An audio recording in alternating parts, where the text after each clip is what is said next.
Hello, this is John Sheffield. The title of my presentation is Global Trends on Hydrogen Economy Market. I am a professor from Purdue University in West Lafayette, Indiana, the United States. I also serve as the president of the International Association for Hydrogen Energy. I'm excited to share with you some of my personal thoughts on global trends in the hydrogen economy market. First, the outline. We have three sections today: section coupling in the energy industry, transition to green hydrogen, and hydrogen economy market. The new term is sector coupling. When we consider power sector, heat consumption sectors, transportation sectors, gas producing sectors, energy storage, heat storage, gas storage, fuel storage, and the connections, the sector coupling, comes from the power to X. So, for example, in the electric power sector, it means electrifying transport, heat consumption, and every sector which hasn't already been electrified. Also, for the gas production sector, it means the opposite, delivering green hydrogen via power to gas, or power to hydrogen, as we might say. Also, for the transportation sector, it means everything, all of the previous, all of the above. So let's look at how this becomes integrated. The sector integration. Green hydrogen offers valuable advantages.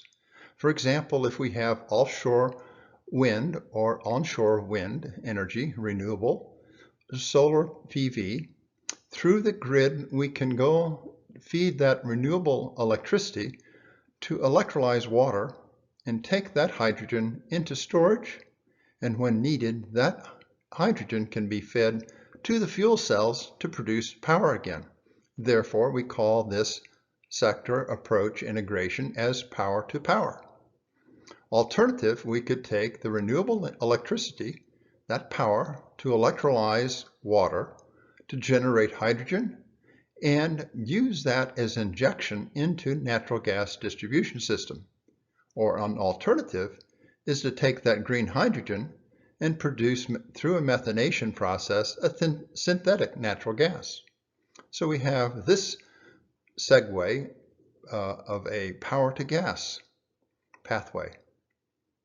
Another pathway is to take the renewable energy from the grid and power industry, electrolysis, producing the hydrogen, and using that in industry or in other applications, power to industry.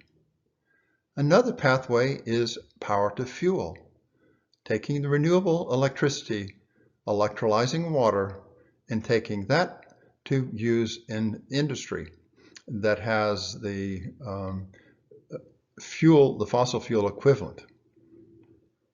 Another pathway is power to mobility, electrolyzing water from renewable electricity and using that fuel, that hydrogen, to fuel fuel cell vehicles such as cars, buses, trains, boats, and ships. The Hydrogen Council suggested that hydrogen has 7 major roles in the sectors: 3 that enable renewable energy systems, and 4 to decarbonize end uses. First, it enables large-scale renewable integration and power generation. Second, distribute energy across sectors and regions. And 3, act as a buffer to increase system resilience. 4, to help decarbonize transportation sector. 5, help decarbonize industrial energy use sector. 6, help decarbonize building heat and power. And finally, serve as renewable feedstocks.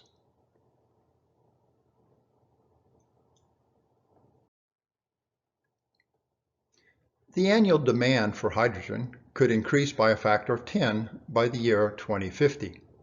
from approximately 8 ecojoules in 2015 to 78 ecojoules in 2050, with the largest growth occurring in the transportation sector. At the top, we see the power generation, and in transportation at 22 ecojoules, the largest, and industrial energy, followed by building heat and power, and finally, the two components existing feedstock and new feedstock. The new feedstock would be direct reduced iron and carbon capture utilization. Transitioning now into green hydrogen, section 2. The transition to green hydrogen is important for us. We see in this chart multiple pathways for the production of hydrogen ranging from green, gray, blue, brown, and the last one from the local electric power grid. Let's turn our attention to the green pathway, produce green hydrogen. If the electricity comes from renewable energies, the hydrogen is known as green hydrogen. That is to say, renewable electricity electrolyzes water to produce that hydrogen, the green hydrogen. Next, we can look at hydrogen that's produced using various other methods, such as brown and gray hydrogen result in large emissions of carbon dioxide. So we see the natural gas steam methane reforming to produce gray hydrogen. We also see coal using coal gasification to produce brown hydrogen. However, if we take natural gas steam methane reforming process and go through the carbon capture and storage, we get blue hydrogen. Similarly, if we take coal going through the coal gasification, using the carbon capture and storage technology, we have another pathway to produce blue hydrogen.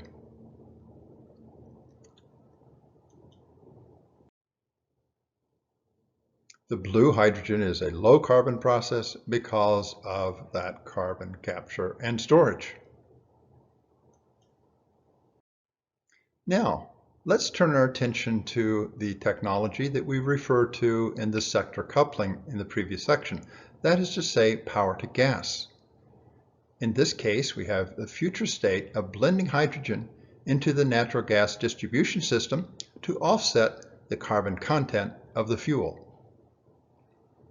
The green hydrogen as an energy storage to ensure a constant and reliable source or supply of electricity. The surplus electricity from the renewable wind power plants and the renewable solar power plants must be stored for later use. So in the schematic we see from the grid, in which case we may have renewable electricity from that microgrid, providing the electricity for electrolysis of water. The emission from that process is oxygen. The hydrogen is then compressed and stored, and then when needed it can use the natural gas distribution system to provide the end use. Let's turn our attention in this green hydrogen to Europe's Hydrogen Roadmap 2050. The European Union Hydrogen Strategy in May 2020, the European Union announced funding up to 30 billion euros to produce 1 million metric tons of green hydrogen per year as part of the economic recovery plan to continue its Green Deal and to confirm that the European Union sees hydrogen as a key enabler in the goal to become carbon neutral by the year 2050. If we look at the first phase in the year 2020 through 2024, it includes the installation of 6 gigawatts of renewable hydrogen electrolyzers. Also in that phase 1 is the production of clean hydrogen, and in addition, the policy work and euro denomination benchmarks by 2021.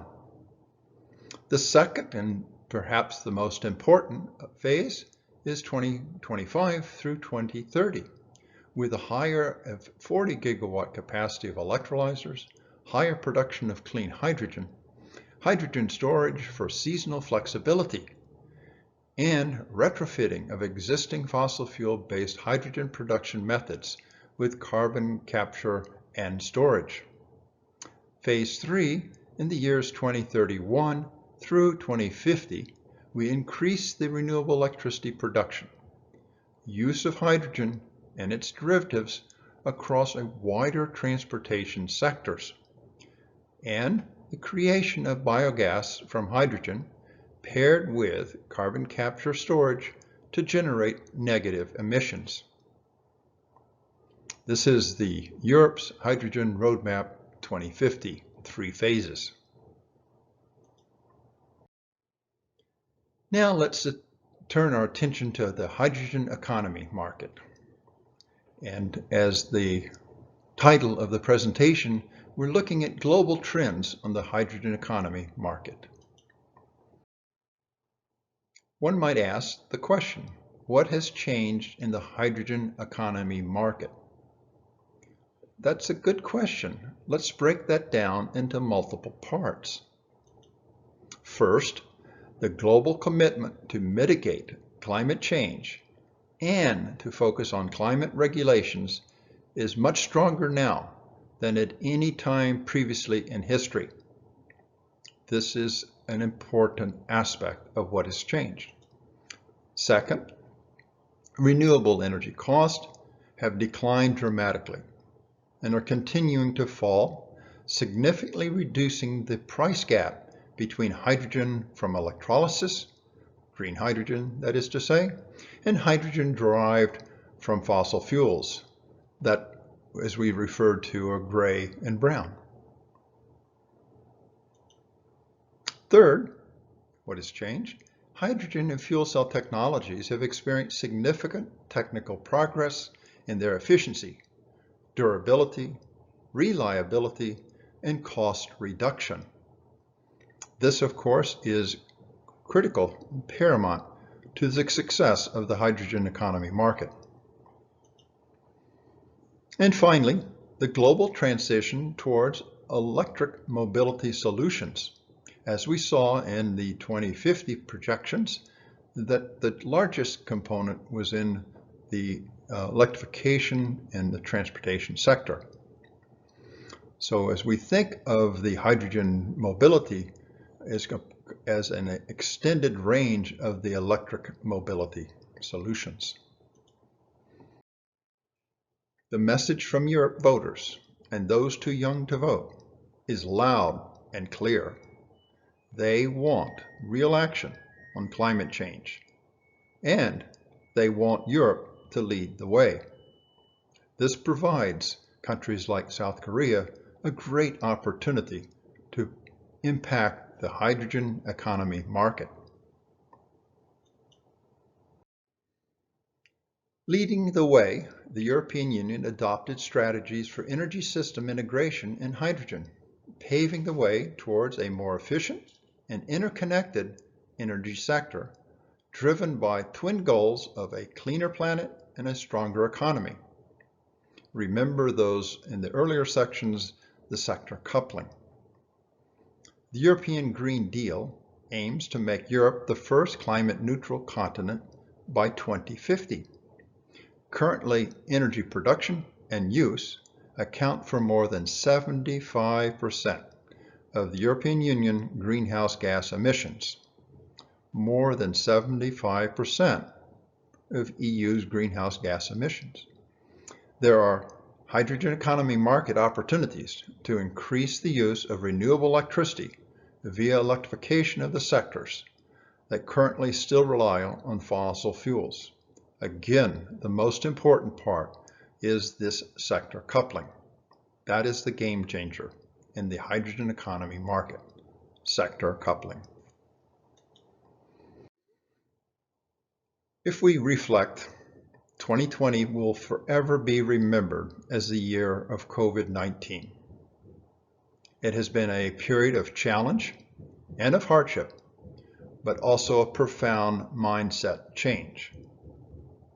The global pandemic has impacted nearly everyone, and force more of us to reflect on what we want our future societies to look like, as it becomes increasingly clear that business as usual is not an option.